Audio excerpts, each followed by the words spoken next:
This episode of EMS One-Stop is brought to you by Lexipol, the experts in policy, training, wellness support and grants assistance for first responders and government leaders. To learn more, visit lexipol.com, that's lexipol.com. Hello and welcome to another edition of the EMS One-Stop Podcast. I'm your host, Rob Lawrence. This week we're going to be doing a bit of a crossover podcast, and I'm going to be chatting to our good friends Bradley Dean and David Blevans from the EMS Handoff Podcast.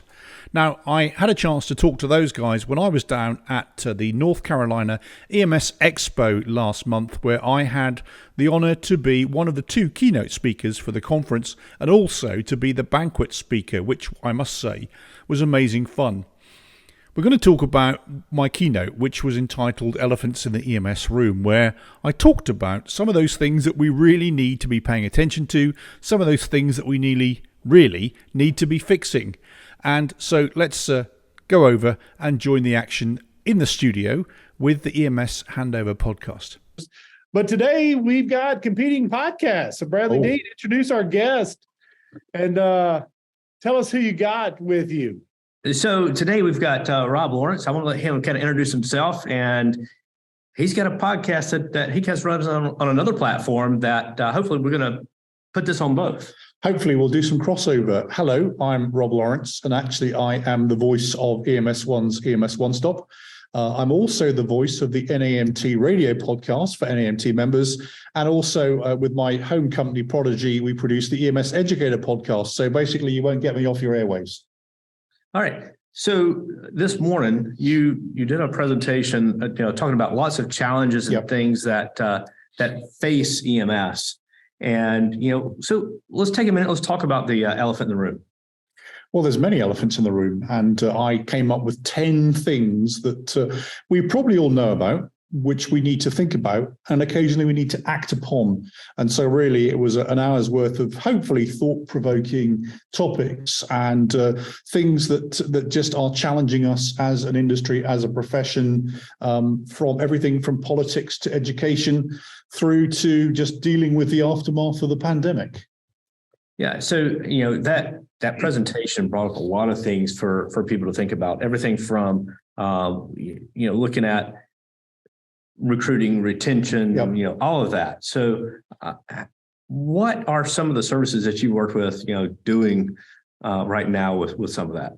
Well, my first elephant in the room, if you remember, was actually talking about the revolving door that is recruiting and retention. And the pandemic has been a challenge for us all because a lot of volunteer rescue squads stopped volunteering. A lot of people literally had their lot with the pandemic and stopped doing EMS. We lost a lot of people through that sort of attrition. We lost a lot of people. We didn't gain a lot of people because, of course, we couldn't train and educate them and bring them in. So the pipeline kind of dried up for a bit. And then, of course, that comes back down to during the pandemic, what else happened? Everybody else raised their salaries, raised their income, raised their wages, and we couldn't compete. And so therein lies a challenge of just getting people and keeping people. Back in the old days, I would talk about, how big is your budget, how big is your recruiting budget versus how big is your retention budget? And I would argue that recruiting budgets were much bigger than retention budgets. And there is go away and think about that for a second. And so there's lots of challenges.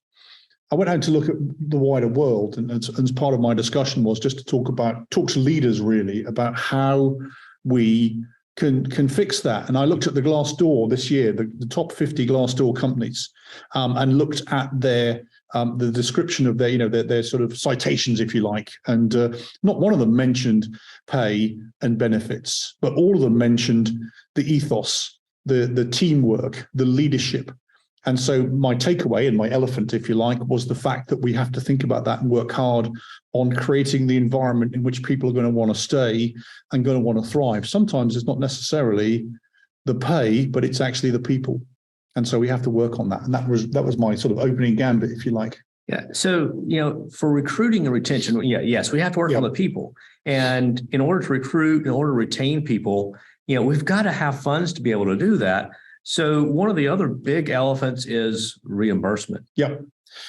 And we're in, and I contended all the way through the session that EMS is in a pickle, right? And we're in the pickle because we need to pay people a living wage. We need to be able to reimburse people for the work that they do, the knowledge that they have, and the service that they deliver. However, as we all know in EMS, we only get paid for transport, and there's two primary sources of that reimbursement. One is the insurance coverage, and I'll talk about a little bit deeper about that in a second. And then the other one, of course, is Medicare, Medicaid. And these days, we haven't kept up with the reimbursement rate for the cost of doing the job. So the government will give you what the government wants to give you. We know it's less than the actual cost of delivering the service. And so there is some legislative action needed, some lobbying action needed, some everybody just needs to be getting on board with that one. Of course, the insurance discussion comes back down to, we know how much we charge, the insurance knows how much they want to give us, and of course, stuck in the middle is the patient and the infamous balance bill. And whilst there's balance billing legislation occurred right now, obviously the rest of the hospital world are covered in balance billing. Air ambulances are covered in balance billing. EMS, or ground ambulance, should I say, isn't. And there's a number of reasons why we're out of that at the moment. It's because, A, we can't demonstrate how much we cost to do in the first place. And so we have another thing going on, which, of course, is a cost collection survey. That's about to report out for the first year. There's 4 years worth of organizations tapped to deliver their costs. And so we can't actually change, we can't get away from the balance bill properly until we can actually say this is how much EMS costs. So we're stuck in this kind of conundrum right now. The surprise bill that they talk about, I don't talk about surprise billing. I talk about surprise payment, how much the insurance company gives you. And it's not based on any, we don't believe it's based on any science. And so we're stuck in that kind of pickle that this is how much it actually costs us to do business, because it's not just the cost of the transport of the patient, it's the cost of readiness of the system. Because we just don't come from home we're not like the volunteer lifeboat guys that will come out just when there's a ship in distress. We're there all the time. We're waiting, we're prepared, we're getting ready. And so, again, it's another challenge. A number of things are happening, of course. We have next week, we have the first government, the CMS is having a meeting next week. And I don't know when this podcast is going to go out, but in the opening week of May, CMS is having their committee to talk about balance billing. It's being chaired by Asbel Montez, who many people know, and from North Carolina. Regina Crawford is a member of that, along with other members of other sort of elements and disciplines within the EMS to discuss that. So hopefully we can maybe start to eat. And how do you eat an elephant, right? One bite at a time. One bite at a time. So the first bite of that particular elephant is going to be eaten and bitten in the first week of May. So fingers crossed, and good luck to the folk that have to have that discussion. Well, and you bring up a great term within there that not a lot of people have thought about until recently, and it is that cost of readiness. We have to be, unlike some of the others, they've got staffing because they've got people in their EDs or their hospitals all the time where we may or may not have a call. We have to be prepared to deal with somebody that's having a stroke or a heart attack at 2:00 in the morning or 2:00 in the evening, or, a bus crash or some of the other things we've seen, including, terrorist attacks and all that. The gray area of anything that we have to be prepared for is significant. And New York actually just released a paper not too long ago in their New York State evidence-based agenda of the future. That's one of the key terms that keeps coming back up is like, we're paying, you're providing a fee for service, not even providing all of what that service may be required, but you're only providing it when it happens. So that's definitely going to be good to see a lot of those conversations as they move forward and actually define what EMS is. So. Yeah. And so just last week, so I went with Regina and we went down and met with some legislators in North Carolina on the Medicare and Medicaid expansion. Mm-hmm. So hopefully that'll improve the quality of care and the stuff that's, here in North Carolina. And so if you're one of the legislators that's helping pass that, I just want to say thank you, because I know a couple of them from our state watch our podcast. Excellent. And I'm glad that you do watch this podcast. And of course, one of the other, not elephant, but actually one of the issues that I discussed was those 4 little words. And those 4 little words are all those in favor. You have to be friends with your legislators, whether it's the local board of supervisors, your local city council, your state government, the federal government. in order to get things done, and all those in favor, because eventually it's going to come down to a vote. And if you've done all the lobbying, if you've done all the homework, if you've presented the case, if you've got the data prepared, if you have, and dare I say, have a good story, then things will go in your favor on the day. And so that's why we're all and again, I'm kind of mixing so many points now, but we're all politicians. Whether you're the guy on the truck, you drive a massive billboard, you drive a massive advertisement for who you are and what you do. And so that also can be leveraged and parlayed into some sort of political solution. This is what we're out there doing. This is the benefit we are giving the community. This is the clinical benefit we're having on the patients. But we have an issue, and the issue is we need to be reimbursed, or, if you're a local government operation, we need more vehicles and equipment, because, I have to order my truck now, and I know it ain't going to be here for the next 3 years. So I need you to invest now for the delivery whenever the chips arrive and the truck arrives. So there's a lot there. And obviously politics, lobbying, legislation are absolutely key for everyone, not just people like me who spend time in Sacramento in my California life, or on the Hill in my American Ambulance Association life. So when we talk about, recruiting, retention, and we talk about reimbursement, there's another cost that I don't think a lot of people look at, but our providers have to have it, and that's for recertification. So how is that one of those elephants in the room that you talked about? Well, we got into the education versus training discussion, and a few years ago, actually BC, before COVID, we got log jammed around degrees versus education. And there was, interestingly, a very famous set of letters that went out where our fire-based colleagues were anti-degree, our EMS ambulance-based colleagues were pro-degree, and there was a massive agreement to disagree for whatever reason. And I was actually post my discussion this morning, I was chatting to educators in the room, and the discussion is around, there's a lot of medics on the truck that have degrees. I had, MPHs and PhDs on the truck that weren't necessarily in EMS, but they had advanced level education, because we haven't created and enticed our school leavers to get into a paramedic-based, degree program. Now, go across country, and I talked about the UK, New Zealand, Australia, Norway, where they all have 4-year paramedic. In fact, Australia has a combined RN paramedic degree, so over 4 years, and it's the natural progression to go from school into that. You may not end up becoming a paramedic in the end. You might become an RN, but at least it's the sort of gateway to healthcare, and it's an appropriate degree. And so that was sort of some of the discussion that we had there. And I also mentioned the fact that in Australia right now, they are educating, every college or every university has a paramedic program. They're producing more paramedics than they have jobs for. And of course, what we're trying to do now is beat the UK. I'm sorry if you're listening in the UK, but I'm going to be an American for this one. We want to, encourage some of them to come and work with us, providing we can sort out the visa issue. And actually, there's the logjam, is getting the immigration bit sorted. But actually, there's some extra workforce that could potentially come and work with us. And they've been doing it in the UK for years. The sort of route of going walkabout to London for 3 or 4 years post degree actually gives you that resume to then go back into the Australian ambulance services, one of the 6 Australian ambulance services, and work there. So interesting discussions afoot of graduate versus training versus education, and that actually got a lot of feedback when inevitably people will line up to talk to you afterwards. That was the discussions we were having. Actually, that was the pressure point I think I hit there. And it's actually kind of interesting. You mentioned the internal debate about degrees. I had an interesting conversation with most of the people that were involved, including those that had published a position paper on the opposition, and they were for a degree. They love the advancement. They have a 70-page document on career progression and education, and everybody's like, "Well, why are you opposing this?" I'm like, this is the way forward. And so it's funny that we had this conversation. Like, we could really bring all these people together, sit in a room, and actually advance.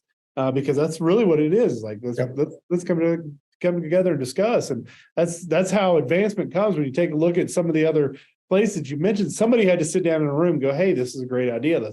Let's flesh this out and move forward." if I may plug one of the other podcasts for a second, but and hopefully you can put this in your show notes. But I've had the good fortune to recently talk to Tony Walker, who's the head of Ambulance Victoria, about how the Australian system works, and of course their graduate program, and also Steinar Olsen, who runs EMS across Norway. And again, they are a 4-year degree program, and so there's some sort of great connections there, just to listen to how the other halves live. And as I was leaving the UK 15 years ago, a graduate paramedic was the unicorn. There wasn't many of them, and they were just going into the education system. And there's no nationally funded degrees, unlike Australia, there's no nationally funded degrees there. But over the course of time, it's worked its way through the system. As I say, you know, mum and dad are going to send junior to college to do something. Why not do a clinical, RN crossover paramedic degree? You're going to go to college anyway. Do it vocationally, and then come into the service thereafter. Just a thought. And it opens up, those kind of conversations and those placements, especially when you look at the setup here in the States, opens up so many new opportunities in the 4-year institutions that are pushing that. Many of those institutions are R1 research institutions. So could you imagine, now taking EMS and putting it in the hopper of all these research institutions as well, the potential to grow and expand, there's a lot of options there. And we'll certainly put that in our show notes as well. So and actually that leads me on to another elephant, which is data, and using data and numbers to tell a story. We are bad as an industry of self-promotion. We're kind of the modest, it's just our job, we do it because we love to do it. But actually we have to tell our story in order to achieve those 4 little words I was talking about earlier. And we have a ton, which I think is a technical description of a lot of data, with which we can then collect, collate, analyze, and act on. It's actually the intelligence cycle.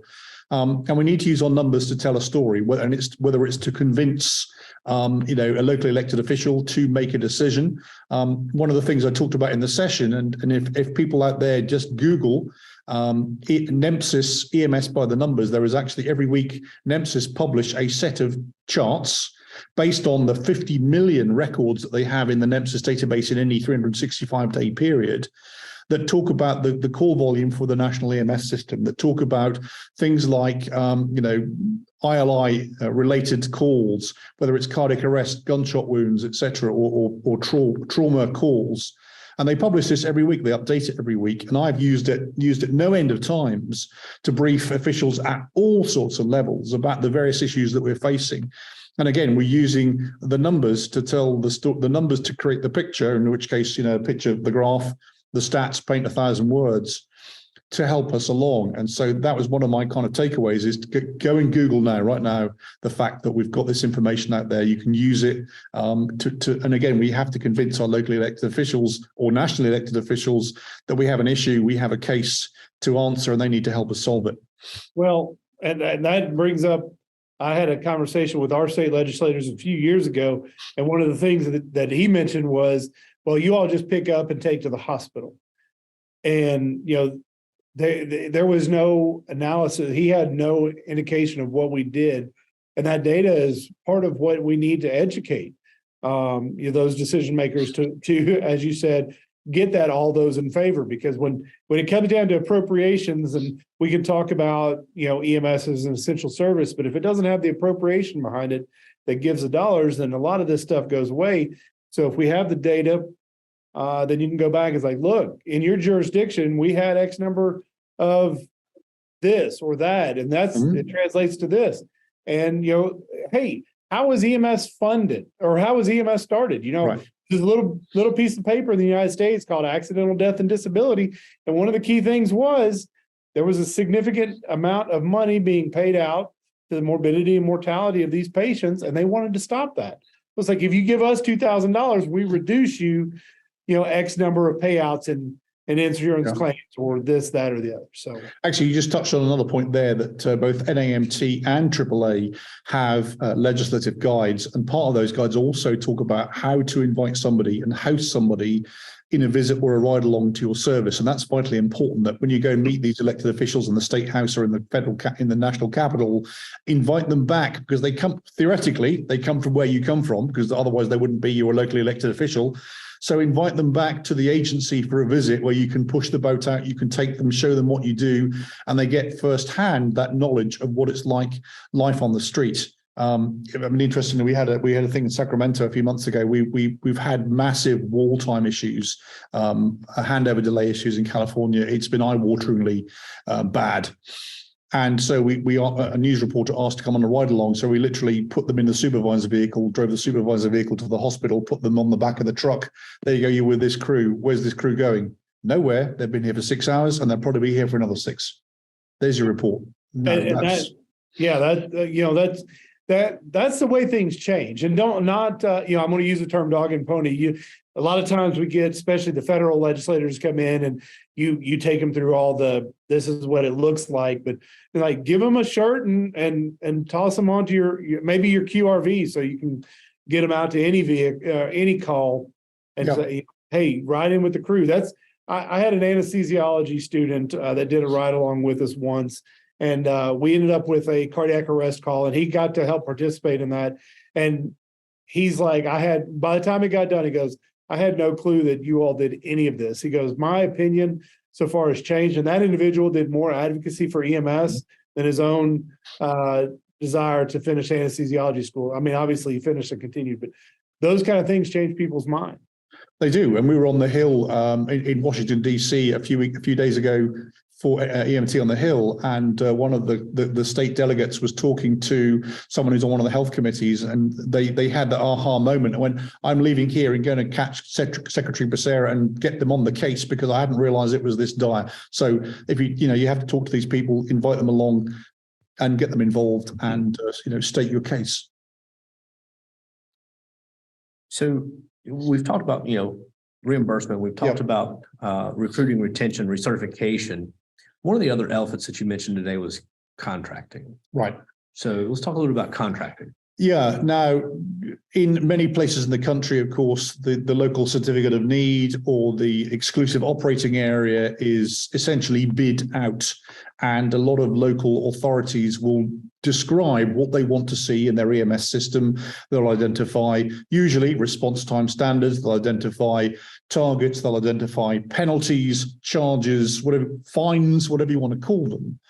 And initially, they will describe this almost utopian system that when you start to put pounds, shillings, and pence, or dollars and cents, depending on where you're listening from, onto that, it becomes an expensive proposition to deliver what they want. And so my point today was they describe the cruise liner when they can only afford the rowboat, because the system and its payer mix can't sustain, unless they're going to heavily subsidize the system, can't sustain what they want. And so when you get into these kind of private ambulance companies, particularly bidding for delivery of the system, there is almost this sort of perversity where they're going to have to outbid each other by underbidding, and eventually you have a service that may not be able to be delivered because of the cost of doing business.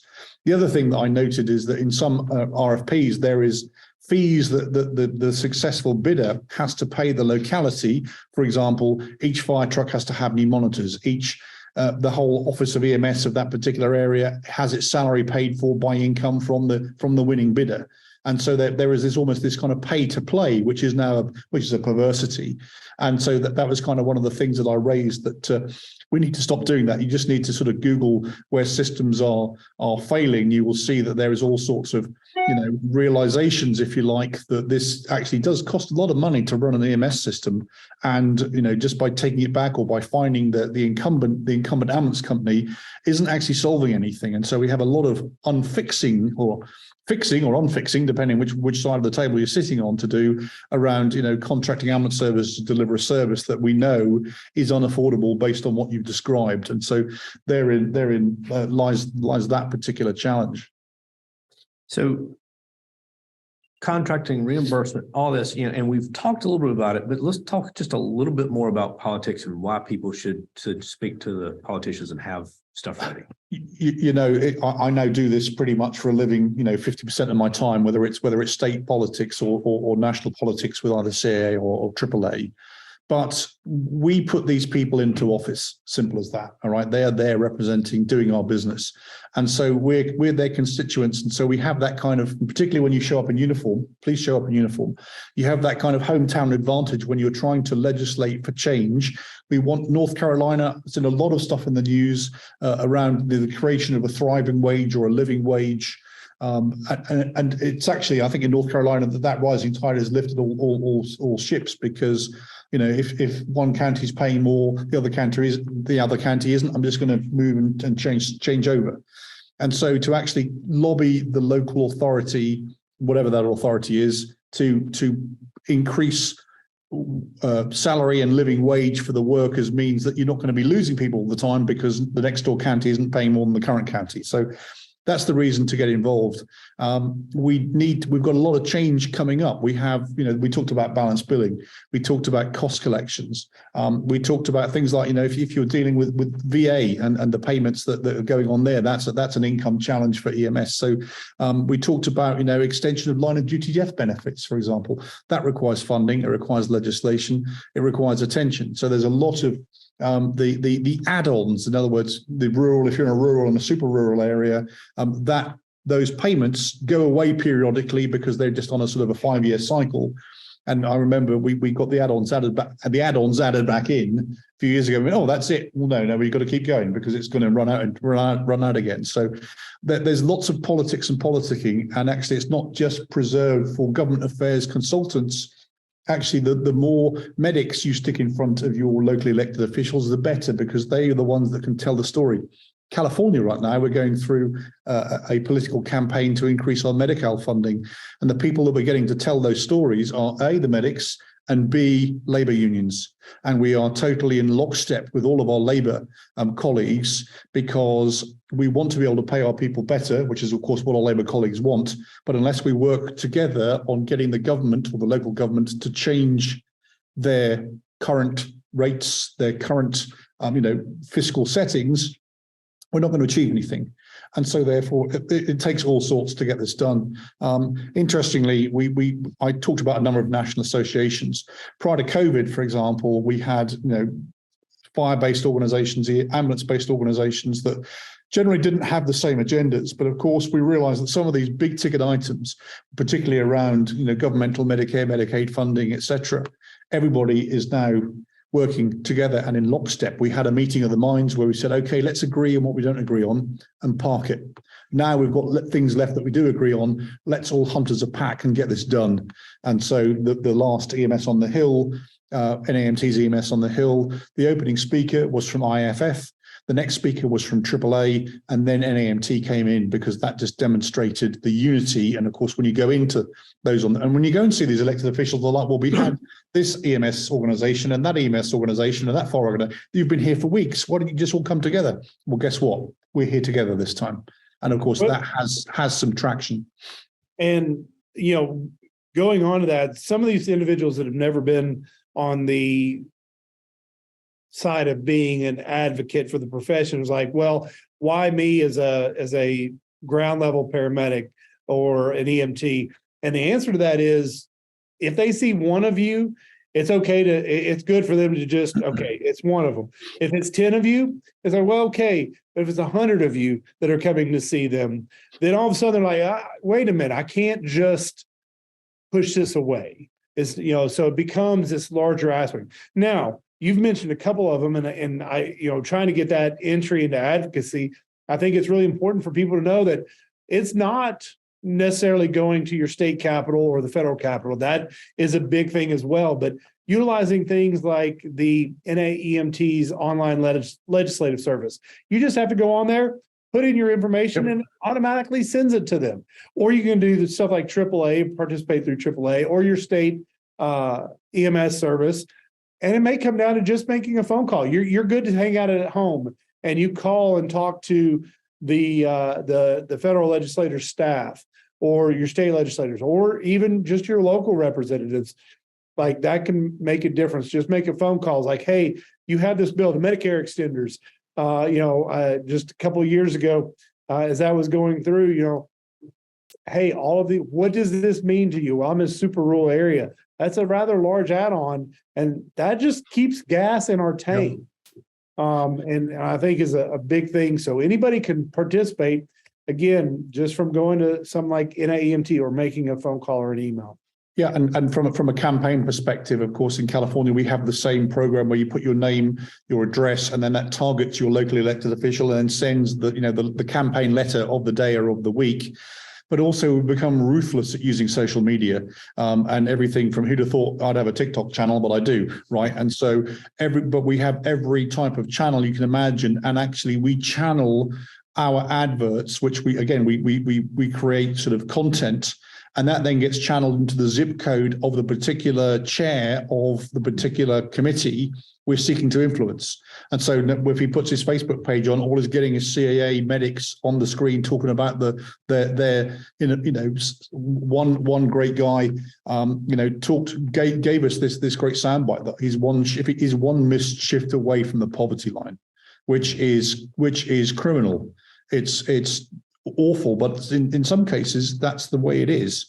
And so we had a lot of these sort of discussions with folk, and I did some podcasting. I call it an EMS town hall, where instead of having the muckety mucks like me and others on the podcast, I had a room full of EMTs, and we had a heart to heart, and it really all came out about the fact is that yes, they love doing what they do. They do it. This is a calling.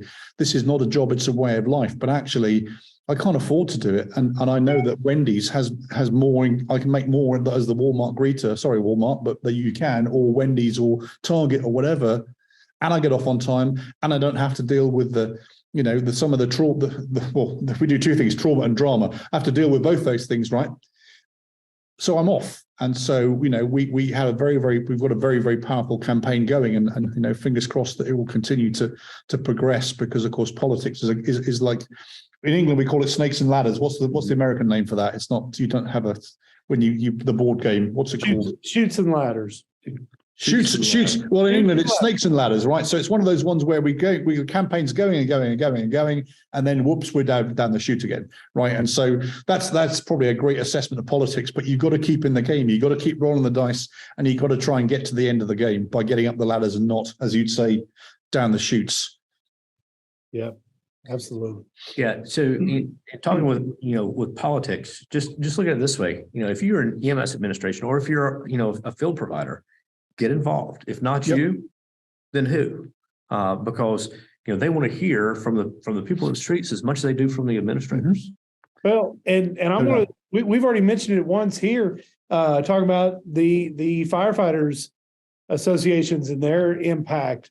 And we can go to our brethren on the law enforcement side, and everybody talks about what they do. Or that they always get what they want. It's kind of the terminology that some people use to just and that's because they have done this for a long time, and they have done it well. And they have, when a FOP local is opposed to something, they pick up a call or a phone. I need 50 of you all at this address in half an hour. And guess what they do?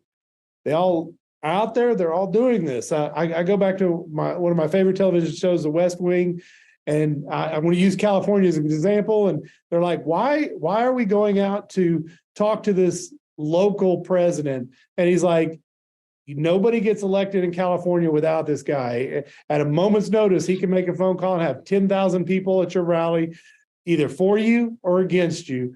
And and that's kind of what this is it's a grassroots campaign. The more of us that we have involved, the bigger voice you have. You go to a football stadium, high school football stadium with 500 people there cheering from their team. You hear them. You go to the University of Tennessee, best football stadium in the world, on a game day Saturday, and you've got actually Richter scales going off because of the noise when they beat Alabama. And because you have 102,000 people sitting there. So the more voices you have, the better. Well, let me take you from the fantasy that is the West Wing to the reality that is actually California. And a shout out to our colleagues in NAGE, SEIU, TEMSA, AFSME, actually United Steel Workers, and even the Teamsters, who are also run EMS unions around California. We couldn't do it without them, without their support, and the fact that our legislation is labor friendly, and we are in absolute lockstep with those people, and we couldn't get. And again, I come back to all those in favour, right? You've got to count the votes before the vote is taken. And actually, our colleagues in Labour right now are helping us get those votes counted. So as we move forward and we look at this, you made a very good point this morning. And you compared us to something that most people are familiar with. We no longer need to act like who? Well, my final point really was talking about all these issues, and obviously offering some solutions. But sometimes the EMS is the great health and social care safety net, right? We're the good guys. We're like the UN. We're all about keeping the peace. But actually, to get stuff done, we have to stop thinking that we're the UN, and we have to start thinking like NATO, because NATO is an attack on one, is an attack on all. So we have to start changing our mindset a little bit. Right now, we can go back to being the UN eventually, but right now we have to actually repel all borders, and those borders are folk that are trying to either defund us, folk that are trying to deny us funds. And so that's the mindset now. We need to get together. We need to create that, North Atlantic, North EMS Treaty Organization, and go forward and, be successful. So that was my UN NATO analogy, and clearly it had some effect on you. I thought it was a perfect way to describe what we need to do. There we go. And that was how we ended. So with this, Rob has given us a tremendous amount of his presentation, but I think it would still be a good idea, if you want to hear all this, make sure and reach out to him, and he'll come to your conference and present it as well, even though he gave out a lot of his secrets here today as well. So Rob, as we wrap up, we always like to give you an opportunity for 2 to 3 minute wrap up, and just anything that is outstanding in your mind that we should know. Your time is yours. Well, I was invited here to be the keynote, and by the way, I had to follow the legend that is Ken Bouvier, who normally entertains, edutains, and amuses, and so then I come in with the sort of the tough subject of here are the issues we need to deal with. But we have some challenges in EMS. We must remember that our people are our most important thing. And actually, I'm going to touch on one of the things we didn't talk about, and that's talk about the Peter principle, right? We always in EMS get the best medic, the best paramedic who's performing on the truck, and promote them to a level of incompetence initially, as in you're the great medic and now you're the supervisor. And I haven't trained you to do that, but I expect you to do it. And so we have to think about how we look after our people by training them internally for the next job, for the next position. Sometimes organizations are reluctant to do that because we may train them and they may leave. Well, actually try training them and they may well stay. And so look after your people, train your people, educate your people.